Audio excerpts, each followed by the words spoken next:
Good afternoon, everybody. Again, want to thank everybody for coming out. We're very fortunate to come away with 2 road wins this past week. Excited about that, and now we've got the opportunity to be at home for a week, which we haven't had in a long time. So I know the players are excited for that. I'm excited for it, and looking forward to getting a chance to play back at home again. Hey, when you take a look at Dana Evans, she had a pretty good week last week, ACC Player of the Week. Just to comment a little bit about the way she played. Yeah, I'm really excited for Dana. She's playing at a high level right now. What really excites me about her is she continues to want to be pushed, though. You know, she's not going to settle with where she is right now. She's willing to come in and watch film. She wants to get better. She sees areas of her game that she can improve in, and that's what it's all about. As soon as you get complacent and settle with where you are, then you stop growing. And Dana wants to continue to get better. I'm excited for her because of that.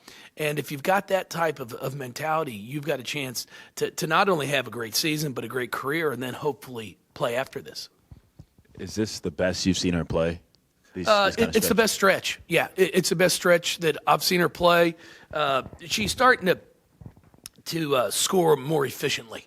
You know, up at Boston College, I think she was 8 for 14 from the field. And that's one of the things that I continue to talk with her about is I think she's got the ability to get, 16 to 20 every single night, which she's proven, but only have to take 12, 13 shots. To me, if you're scoring 20 and you're taking 23, 24 shots, well, anybody can do that. I mean, you're just firing it up. But when you get to be efficient, then all of a sudden you take your game to another level, and that's what Dana's starting to do right now. Against North Carolina in that late game situation, I think Pam and LaChina were on the TV call, and Pam was like, I think Jeff Walz maybe needs to take a timeout. Nope, okay. So in those late game situations when things are struggling a little bit, what kind of patience does it take on your part to let your team stick it out? Well, you know what? I mean, I've been doing this long enough to have a pretty good feel on my team. And at the same time, I do want them to have to play through a little adversity. We're in a situation up at Boston College and then at Carolina that I was never concerned if we were going to win the game. When that starts to happen, if it's a 6 or 8 point game, the entire game going back and forth, I probably do take a timeout. But I think Carolina went on a 7-0 run or a 9-0 run. I wanted them to try to figure it out. It's like, guys, I can't bail you out every time something goes wrong. So now we have to have the composure to buckle down, get us into something, and make sure we get a good shot. And we struggled with that for about a minute and a half, 2 minutes. And then we regrouped and got things going. But, I hate to go into the last 2 minutes of a game and only have one timeout, especially because we can advance the ball. You take a look at Virginia coming up here. They've got, of course, the 2 excellent guards in Toussaint Willoughby. Maybe not the best of conference seasons from so far, but still a dangerous opponent in your opinion. Oh, there's no question about it. I think Willoughby's probably the best guard, if not the best guard that we have faced to this point. If you look at what she's been doing this season, it's pretty impressive. She not only rebounds the ball well, she scores it, she defends, she's got great size. And I thought Bailey in our Carolina game was the best post player that we had played to date. So I think we're going to have our hands full. Toussaint's playing really well for them also. They've got 3 seniors in the lineup. This is the only time we're playing them this year, where in the past we played them twice. And there's no doubt they want to come in here and see if they can't pull off an upset and, beat us because we played really well here last year at home. And I'm sure they still remember that. So I've got to make sure our kids are prepared for what I think is going to be a very good basketball game. Post-game on Sunday, you mentioned to Nick that Narika was out again. Her knee was flaring up. Is it bad enough that she might have another procedure, or is she just going to kind of take some time off? No, I mean, she went and saw the doctor. She had some fluid taken off of her knee.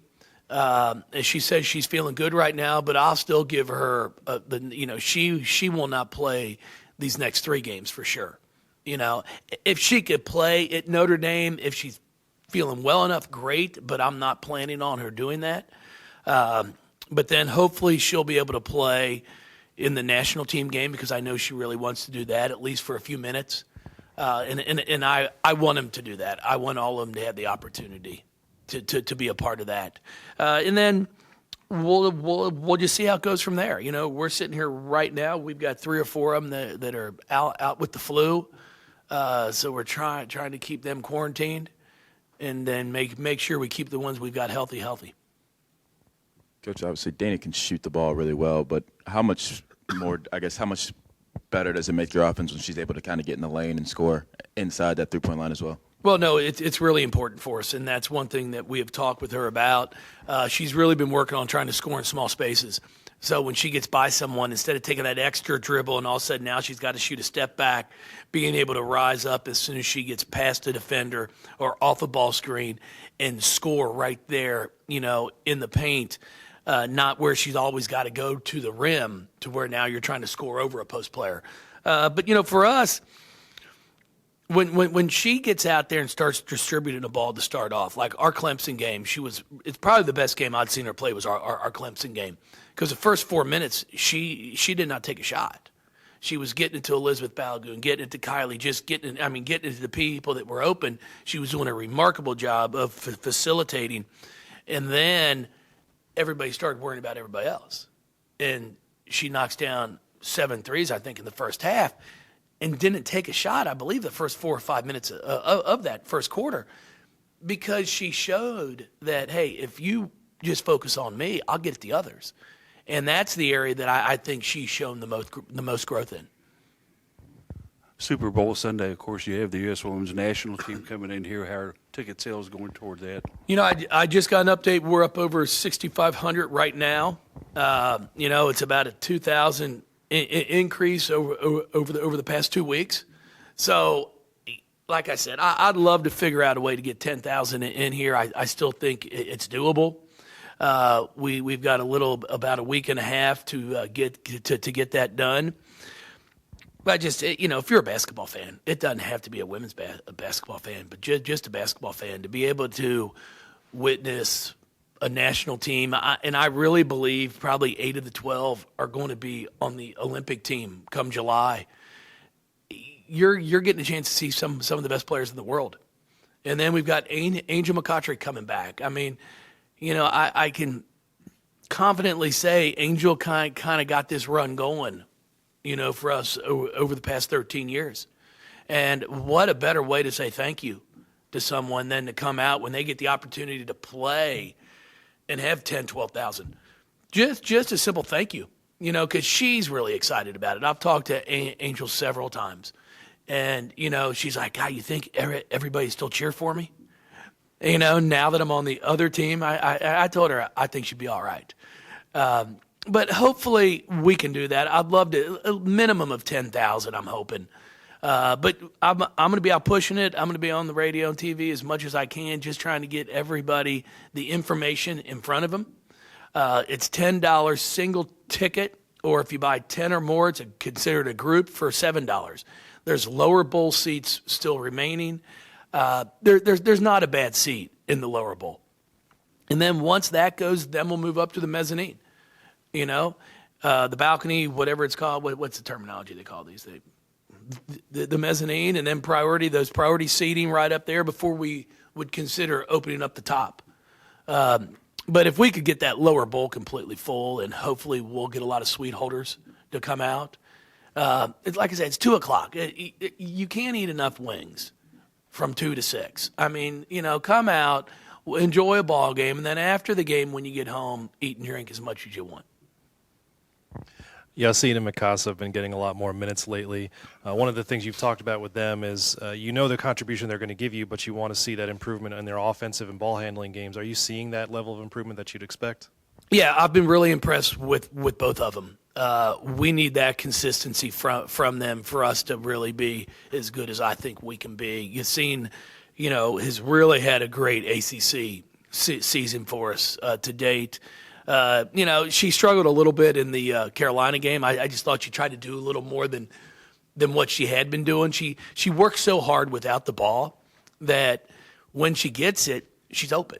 And that it sounds simple, but a lot of players like to catch it before they start to do anything. And you've seen it work so hard throughout the year to get open. So then when she got open, there wasn't anything you had to do but shoot. And I thought in the game the other day she didn't quite work as hard. So now when she's catching it, she's guarded and she's got to make a move. She traveled twice. Just some things I know she can eliminate. And then for Mikasa, she's been in the gym the last, I think, 5 games. She's shooting 50% from the field. They're 10, 12 footers and some putbacks, but that's what we have to have. She's just got to make that 15-foot pull-up at the elbow, a step inside the elbow, make that shot consistently, and then that's going to open up her entire game. What has the season been like this for you? I saw moments during the games you had like a towel on your shoulder, you kicked your stool. You're trying to let this team figure some things out, but I guess what has this been like for you? We're 18-1. I'm not sure anybody anticipated us at the end of last season when we finish up there in the Elite Eight that we'd be sitting here at 18-1 and 7-0 in the ACC. I think it's a tribute to what this program has become. I think it speaks volumes for the young women that we have in this program, because I know a lot of people were questioning, who's going to do the scoring now that Asia's gone? Who's going to do the rebounding now that Sam's gone? Who's going to lead that Erica's gone? And it's the next person up, and that's what we're excited about. We're not just a team that's good for 2 or 3 years. We've been pretty darn consistent, for the past 10 years. And that's what makes it exciting for me. And I think our fan base enjoys it. It's every year. I mean, we're sitting here, like I said, we're 18-1, we're 7-0 in the league, we're number 5 in the AP, 3 in the coaches poll. I mean, that's a lot of respect. Now, at the same time, I'm not foolish enough to think we can't lose tomorrow night either. We have to show up and play, and we have to make sure our players understand that, which I feel pretty good they do. Coach, you mentioned all those questions, obviously, like who's going to score with Asia gone and things of that nature. What point in the season do you feel like you kind of, or even do you still have answers to those questions, you think? Well, I feel pretty good right now with how Jazz has played throughout the season, how Dana's played throughout the year. I kind of know what I'm going to get from Kylie.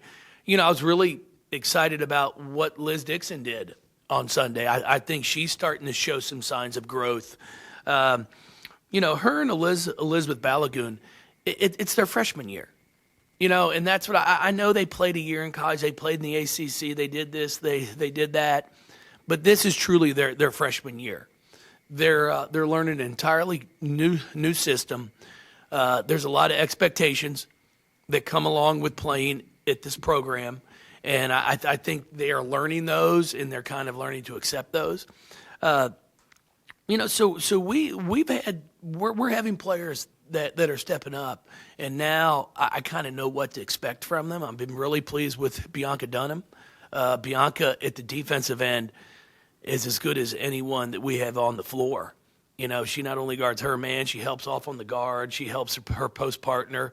And then offensively, it's not like she's scoring 16 points a night, but she's been pretty efficient too. She might only take 3 or 4 shots, but normally she's going 2 for 4, 3 for 4, and that's what we need from her.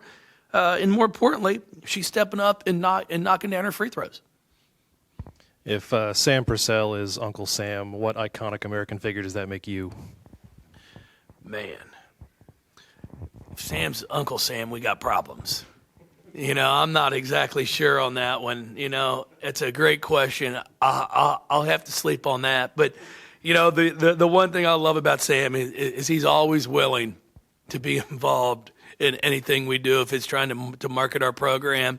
And he's not afraid to go out there and know that people are going to be laughing at him eventually. But it's what you need. I mean, every response that I've gotten on Twitter from that, everybody loved the fact that Sam was involved in it. And, hopefully, like I said, it's a huge push for us. I want to – right now, if the game was tomorrow, we would have the smallest crowd of any of the college teams that the national team played. And for a program that's top 5 in the country, top 3 in the country in attendance year in and year out, I'm just hoping that that's not what it's going to end up as. Because I know we have some great fans here that would love to come out here, and I'm hoping they'll prove me right to watch this game, because it's going to be fun. You're going to have a chance to see some special athletes. Thank you, everybody. I appreciate it, guys.